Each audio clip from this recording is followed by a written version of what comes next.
Par ici, les brasseurs d'opinion et de vision. Les rencontres de l'air. Ben, la nouvelle est tombée et c'est Ça va, toute une nouvelle. C'est la militante et journaliste iranienne Narges Mohammadi qui a reçu cette année le prix Nobel de la paix pour son combat contre l'oppression des femmes en Iran. Le seul problème, c'est qu'elle ne pourra pas, évidemment, aller en Norvège, à Oslo, le chercher, car elle est emprisonnée par les fous d'Allah en Iran. On va parler de tout ça avec Christian Rioux, qui est correspondant du Devoir à Paris. Christian, c'est une excellente décision de la part du comité Nobel de le remettre à cette femme courageuse. Écoutez, je pense que pour une fois, il ne faut pas bouder notre joie. Hein? Pour une fois qu'on récompense quelqu'un qui le mérite plus que n'importe qui d'autre, Narges Mohammadi, je pense qu'il faut acclamer la décision qui a été prise à Oslo, en Norvège. Je vous citerai juste un mot de Narges Mohammadi qui, à mon avis, dit plein de choses et qui est magnifique. Entendez-vous en Iran le bruit sourd du mur de la peur qui se fissure? Entendez-vous en Iran le bruit sourd du mur de la peur qui se fissure? C'est ça, Narges Mohammadi. C'est une femme d'un courage absolument exceptionnel. J'ai des frissons. Et je vous dirais qu'en France, tout le monde se réjouit d'une décision comme celle-là.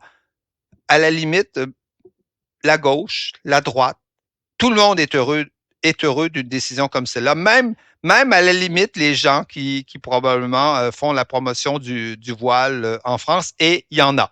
Donc, oui. Voilà. Ce qui est paradoxal d'entendre cette nouvelle ici, c'est que il y a des gens qui transforment l'idée de la défense des droits, transforment l'idée de la défense des individus pour faire en sorte que on ait le droit en France de porter le voile. D'abord, on l'a, le droit de porter voile en France, c'est évident. Mais il y a de véritables campagnes en France qui, malgré Narges Mohammadi, malgré le combat absolument extraordinaire de cette femme-là qui a suivi Masha Amini, qui elle est morte dans un poste de police iranien. Il y a encore des gens ici qui essaient de transformer on pourrait les appeler des idiots utiles, en fait, qui essaient de transformer ce combat-là pour dire, on a le droit, nous, de porter le voile en France. Évidemment qu'on a le droit de porter le voile en France, mais il y a même des campagnes systématiques d'organiser ici en France. Hein. On a découvert que oui, mais il y a ça. Mais on a découvert récemment qu'une fondation turque pour les femmes et la démocratie qui s'appelle Kadem, hein, une fondation créée par la fille d'Erdogan, Sümeyye Erdogan. Le président turc. Oui, exactement, le président turc, qui vient de lancer une campagne sur Internet, sur Twitter, pour dénoncer le bannissement du voile et évidemment de tous les signes religieux dans les équipes françaises au moment des Jeux olympiques en 2024. Et on a une sorte d'explosion sur Internet tout à coup, alors que en France, je peux vous dire, ça ne représente rien. Les défenseurs du voile en France, il y en a, ils existent, mais c'est une espèce c'est une espèce de campagne mythique sur Internet. Et donc, on a une campagne sur Internet pour dénoncer la France. Et savez-vous comment s'appelle cette campagne? Stop Fascism France. Ben voyons donc. Arrêtez le fascisme en France. Ça s'appelle comme ça. Et ça, mais c'est une honte. C'est une honte. C'est la fille d'Erdogan qui crée une fondation. Je sais pas si vous êtes déjà allé en Turquie, mais moi, j'y suis allé en reportage à 2 reprises. Et je peux vous dire que de voir une fondation turque faire une campagne en France pour dire Stop Fascism France, c'est un scandale absolu. C'est tout à fait indécent. Et donc, on a ce genre de campagne qui explose. On voit bien que ces gens-là se défendent, mais il y a des intérêts derrière tout ça. Et la Turquie est présente là-dedans. Mais vous savez, pour le Français ordinaire, les gens se disent, il y a une jeune fille qui veut porter le voile. Mais il n'imagine pas qu'il y a une campagne sur Derrière. Internet financée par la Turquie, et pas seulement par la Turquie, parce qu'on a découvert que Kadem avait été financé par l'Union européenne. Imaginez-vous.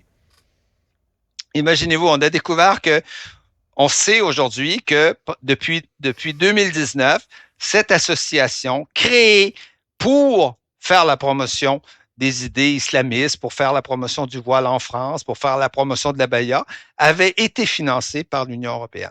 Mais de quoi pourquoi l'Union européenne se mêlerait de ça? Je veux dire, qui s'occupe de gérer l'espace Schengen puis les échanges commerciaux. Pourquoi ils se mêlent d'idéologie?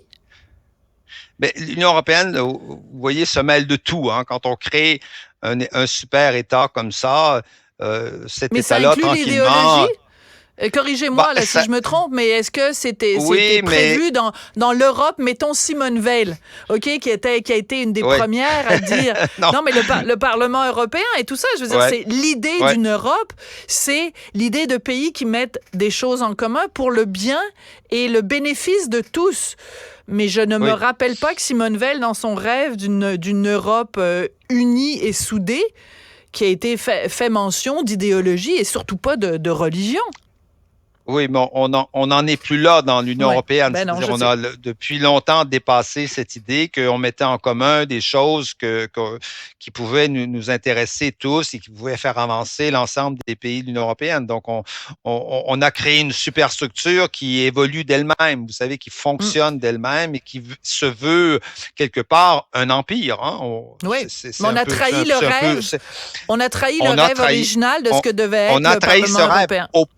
Au point de financer des organisations qui font la promotion du voile en France. Et c'est ce à quoi on assiste. Et c'est assez courant, vous savez, on voit des campagnes surgir comme ça sur Internet tout à coup.